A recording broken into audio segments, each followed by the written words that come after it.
Assalamualaikum warahmatullahi wabarakatuh. Jumpa lagi dengan saya Spiritual Palembang.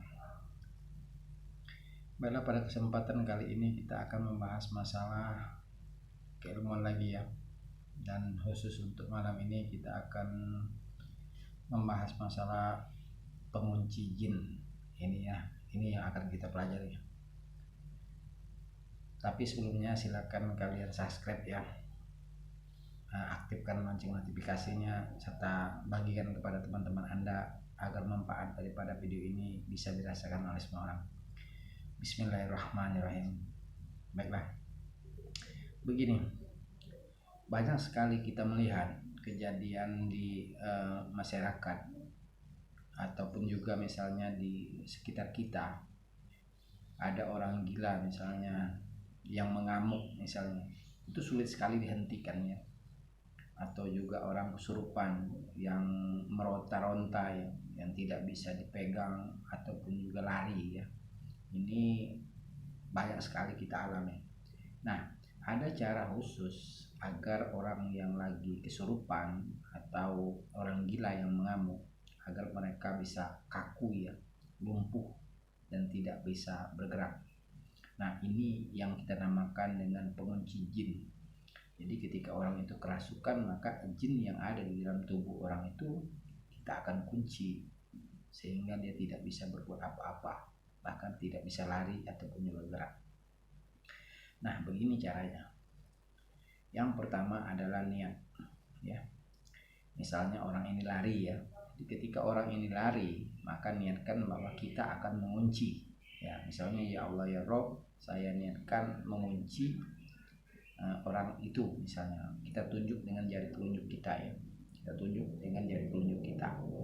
Nah, ketika orang ini dipegang, misalnya dipegang oleh orang lain, maka tekan bagian kepala sini ya, tekan dengan jari telunjuk ya, dengan jari telunjuk tekan di sini.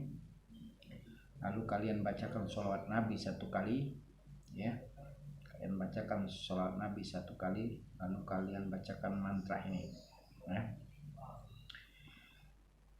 Perhatikan ya bacaannya ya. Bismillahirrahmanirrahim. Kul kunu ija'arotan au hadidan ya. Kul kunu ija'arotan au hadidan, gitu ya. Jadi kalian bacakan dalam hati 3 kali dan niatkan untuk mengunci orang itu. Misalnya lebih spesifik ya. Misalnya kita kunci tangannya, maka tangannya tidak akan, lalu kita tunjuk ke lantai. Kita tunjuk ke lantai, maka tangan itu tidak akan bisa bergerak. Misalnya kalian mau mengunci badannya, maka niatkan kalian mengunci tubuhnya. Lalu kalian tunjuk, maka orang itu akan terkapar ya, tidak bisa bergerak apa-apa. Atau juga kalian tekan kepalanya, bilang mengunci seluruh tubuhnya, maka tubuh orang ini tidak akan mampu bergerak. Itu ya. Nah, bagaimana kalau orang ini sedang lari, tidak bisa ditangkap ya? Maka cukup kalian tunjuk jarak jauh. Kalian tunjuk orang yang lari kesurupan itu, lalu kalian bacakan itu. Tapi usahakan bacaan kita itu terdengar daripada orang yang kesurupan itu. Jadi ketika dia tidak terdengar, maka ini tidak akan bisa terjadi. Itu ya. Jadi kalian tunjuk, misalnya kalian bacakan, lalu kalian niatkan lumpuh atau kaku, maka orang yang kesurupan itu akan kaku, bahkan terkapar di situ. Itu caranya. Nah, untuk menyatukan amalan ini, cukup kalian baca sehabis kalian sholat ya. Jadi ketika kalian habis sholat, kalian baca 1 kali atau 5 kali. Jadi ketika kalian ingat, misalnya setelah sholat kalian baca, kalian amalkan, agar suatu saat amalan ini ketika kalian menggunakannya, maka itu akan tajrib ya. Itu yang pertama. Yang kedua, lakukan dengan keyakinan. Buang keraguan-keraguan yang ada di dalam diri kita. Yakin bahwa Allah bersama kita. Maka ketika kita membaca dan meniatkannya, ya Allah ya Rob, misalnya bacakan, lalu niatkan orang itu kaku, maka orang itu kaku, gitu ya. Nah, ini bukan saja hanya kepada orang yang kesurupan, ya.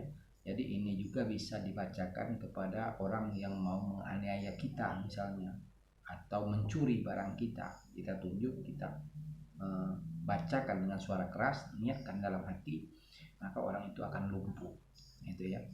Itu yang kedua. Dan yang ketiga, bisa juga kita pakai untuk orang gila.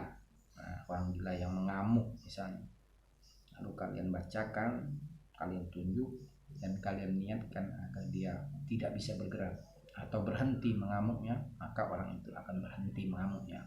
Tapi ingat, harus dengan keyakinan yang tinggi.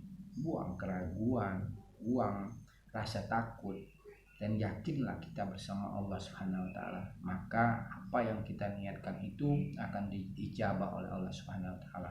Itu yang paling penting. Dan yang tadi saya bilang, jadi ketika kita ada waktu ingat dengan mantra ini, maka kalian baca, ya, baik itu saat di sholat, ya, atau juga kalian santai, ya, kalian baca agar ilmu ini benar-benar menyatu ke dalam diri kalian serta menambah keyakinan untuk diri kalian sendiri agar mantra ini bisa berfungsi dengan baik dan sempurna, gitu ya. Jadi saya berharap apa yang saya berikan ini bermanfaat, gitu ya. Jadi ketika kita misalnya dalam bahaya, dia diancam atau ditodong orang, maka kalian bacakan dalam hati kita, lalu kalian niatkan agar orang yang mau merampok kita itu menjadi kaku, gitu ya.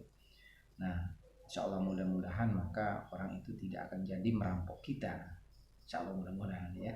Jadi kalian silakan pelajari, silakan kalian hafalkan, dan silakan juga kalian amalkan. Setelah itu nanti suatu saat ketika kalian membutuhkannya, maka kerjakan, ya, lakukan, serta kalian coba. Insya Allah mudah-mudahan apa yang saya berikan ini bisa bermanfaat bagi kita semua.